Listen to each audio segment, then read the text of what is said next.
Hi మిత్ర, hi అందరూ ఎలా ఉన్నారు? బాగున్నారా? చెప్పిన ముచ్చట ఏంటంటే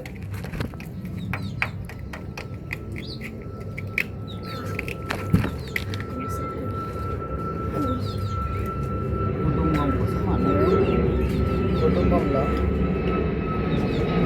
ఎలా ఉండాలి అని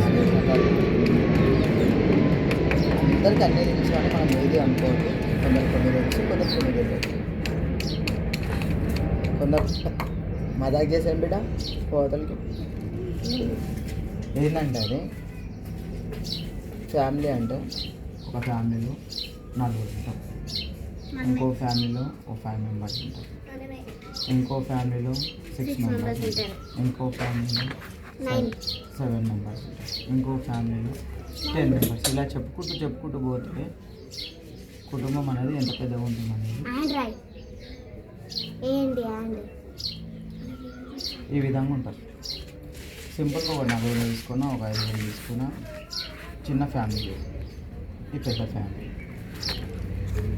ఈ ఫ్యామిలీ అయితే నాకు ఇంటిలో, ఈ ఫ్యామిలీ నాకు వర్తిస్తుంది. ఈ ఫ్యామిలీలో ఎలా ఉంటుందంటే కొంతమంది పెద్దవాళ్ళు అనేవాళ్ళు ఉంటారు కదా, ఈ పెద్దవాళ్ళు చిన్నవాళ్ళకు చెప్పాలి ఏదైనా ప్రాబ్లం ఉంది. చిన్నగా ఉన్నప్పటి నుంచి 20-25 ఏళ్ళ నుంచి ఈ స్టేజ్కి వస్తాం మనం. ఏం చెప్తారు? ఎలా ఉన్నావు, మంచిగా పని చేసినావా, ఎలా ఉంటున్నావు, బాగున్నావా అడిగేదానికంటే నువ్వు ఎంత సంపాదిస్తున్నావు అని అడుగుతావు.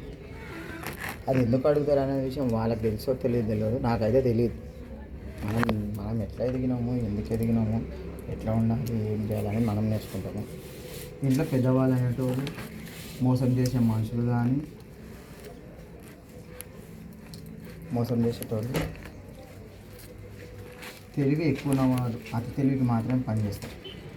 ఏం చేస్తారు వీళ్ళు? వీనికి తెలియకపోతే పెద్దవాళ్ళని వాళ్ళు చెప్పాలి. 4 విషయాలు చెప్పరు. వీడేం పెడుతున్నాడు, మనం ఏం తెగిపోదాం, వీడేం పెడుతున్నాడు, మనం ఏం తెగిపోదాం, ఇది మాత్రమే చూస్తారు. వీనికి కష్టం వచ్చినా, వీనికి కష్టం వచ్చినా, వీళ్ళకు కష్టం వచ్చినా పెద్దోళ్ళకి చెప్పాలి కదా, చెప్పరు. వీరు ఎందుకు చెప్పరు? అది నాకు అర్థం అవ్వట్లేదు. బట్ మీకు ఇలాంటి ప్రాబ్లం ఏమైనా ఉంటే మీరు కూడా తెలుసుకొని దగ్గర పోయి కూర్చొని ఇంట్లో కూర్చోబెట్టి ఏం ప్రాబ్లం ఉంది కనుక్కొని, ఎందుకు మాట్లాడట్లేదు కనుక్కొని, ఎందుకు అనేది తెలుసుకుంటే అందరికీ మంచిది. ఈ ప్రాబ్లం నా ఒక్కరికే కాదు, మన ప్రతి ఒక్క ఫ్యామిలీలు ఉంటారు. కొందరు కలిసి ముందే మాట్లాడుకుంటారు, కొందరు చిన్న ఉన్నప్పటి నుంచి చెప్పుకుంటారు, కొంతమంది ఏమో అప్పటికప్పుడు అలాగా తెలివై ఉన్నోళ్ళు చెప్పుకొని కూర్చొని మాట్లాడుకొని ఆ ప్రాబ్లం సాల్వ్ చేసుకుంటారు.